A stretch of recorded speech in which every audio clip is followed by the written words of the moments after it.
Ayun oh, ito na naman nga pala tayo, tagapagit na naman tayo ngayong araw. Yan nga palang matutulos niya ay para dyan niya sa git na ginagawa niya. Habang ginagawa niya naman yan ay busy naman tayo doon sa pagkagawa ng trusses. Ayan, trusses yan ang gagawin kong bagong rampa.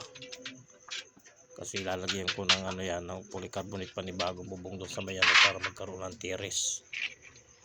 Kasi yung pinatagdag ng may-ari dyan. Busy na nga ako dyan kakagawa ng trusses. So ayan, ako lang din nagwi-welding yan, ako lang nag-assemble akin lahat. Yan mo kung makikita kung ano kung gagawin ko dyan sa kasunod yan. Makikita mo kung anong ina-assemble ko doon sa may bandang harapan ng dati kong ginawa na polycarbonate din ang bubong, yung rampa. Yung dating ginawa ko nga pala doon eh halos parehas lang, yung tatabihan ko lang siya doon ng ano, ganyang design din. Yung trusses halos parehas lang yan. Pakita ko sa inyo rods ko para yan talagay dyan.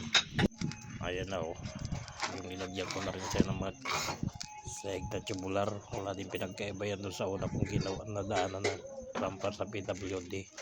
Ito nga pala ano na to, terrace na to, pupunuin ko lang yan.